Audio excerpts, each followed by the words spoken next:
분위기 바꿔볼게요.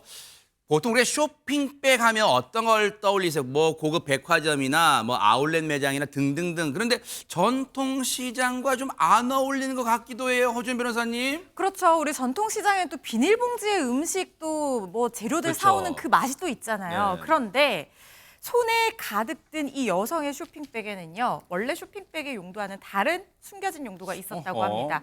어떤 내용인지 자세한 내용 영상으로 만나보시죠. 네네. 네, 인천 한 전통시장입니다. 사람들이 붐비는 낮 시간인데요. 네. 저희 가게 앞에서 동그라미 보이시죠? 저 앞에 까만색 옷 입은 여성 주시하셔야 네네. 됩니다. 여성 네. 두 명이 기다리고 있는데 쇼핑백을 잔뜩 든 여성이 먼저 자리를 저렇게 뜹니다. 네. 그리고 잠시 뒤에 자리를 떠났던 여성이 다시 그 가게로 돌아오는데요. 네.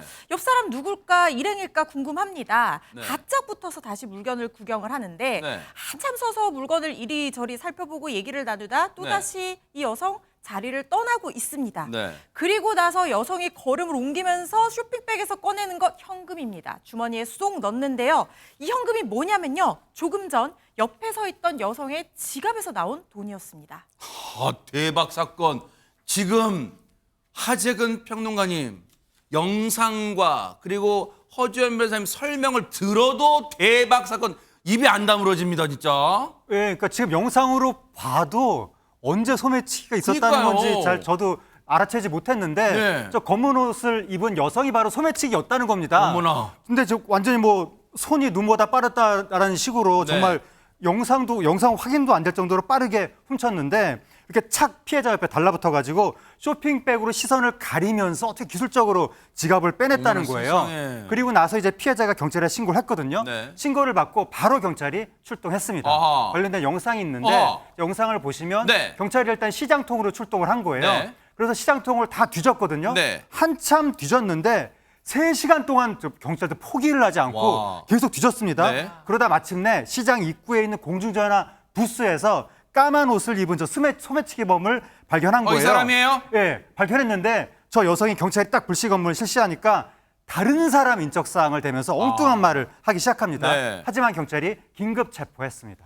야, 정말 우리 경찰의 집념이 일단 빛을 발했는데, 근데 최재문 교수님, 그 말은 저 소매치기범이 3시간 동안 딴 데 도망가지도 않고 전통시장을 이게 배회했다는 거예요, 지금? 그렇죠. 그러니까 범행 대상을 계속 물색하면서 돌아다녔다는 걸로 보여져요. 이게 지금 지난 9월에 인천 부평구의 한 전통시장에서 있었던 일인데요. 세상에. 지금 말씀드린 것처럼 이 범행 대상을 물색한 뒤에 팔에 쇼핑백을 일부러 들고 온 이유가 뭐냐면 가리기 위해서 그래요. 시선을 가려야 되잖아요. 세상에. 돈을 훔치는데 예를 들면 다른 사람 지갑에 손을 넣기 위해서 다른 데서 보지 못하게 막기 위해서 와. 쇼핑백을 들고 온 거예요. 네. 그러니까 물건 살 목적은 아예 없었고요. 네. 그리고 나서 지갑을 훔치거나 돈을 훔치면 쇼핑백에 일단 집어넣었다가 나중에 꺼내 자기 호주머니에 집어넣는 방식을 통해 소매치기를 했다는 것이고요. 와. 3시간 동안을 돌면서 전통시장에서 소매치기를 했고 네. 그리고 결국 이제 경찰이 출동하니까 저 공중전화 부스에 있다가 경찰이 불신 신문을 했는데 네. 다른 사람 인적사항을 냈다가 확인해 보니까 아니잖아요. 아하. 그래서 결국 저 사람을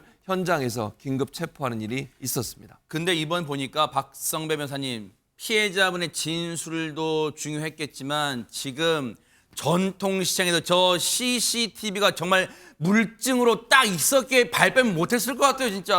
아마 그랬던 것 같습니다. 실제로 이 60대 소매치기범은 여러 전통시장을 돌면서 최소 5명으로부터 지갑과 금품 등을 훔친 것으로 세상에. 파악되는데 CCTV가 유력한 증거 자료로 사용되었을 것으로 보이고 인근에서 유사한 사항들이 반복돼 왔던 것 같습니다. 체포 이후에 이 유사한 사안들의 범인이 실제 이 60대 소매치기범이 아닌가 수사를 진행하는 과정에서 일부 혐의를 추가로 포착해낸 것 같습니다. 경찰이 3시간을 찾아다닌 이유도 제 추측에는 한 번 이와 같은 일이 벌어졌을 때 물론 열심히 찾을 수도 있겠습니다만 인근에서 벌어지는 여러 가지 사건, 그 피해자가 현장에서 신고를 받아 나타났다 반드시 잡겠다는 경찰의 의지의 발로라고 보여집니다. 결국 상습범이 적용됐습니다. 상습절도 및 주민등록법 위반 혐의를 받게 되는데 상습절도는 그 자체 법정형도 높고 만약 유사한 사안으로 징역형을 여러 차례 받은 전례가 있다면 그 법정형이 상당히 높습니다. 주민등록법 위반은 다른 사람의 인적사항을 부정하게 사용한 경우에 적용되는데 이 자체도 결코 가벼운 범죄가 아닙니다. 법에 따끔한 처벌 받고요. 우리 경찰분들 정말 잘 하셨습니다. 고맙습니다. 보고 계십니까? 대박 사건. 네, 안녕하십니까? 김명준입니다. 여러분과 함께하는 뉴스파이터.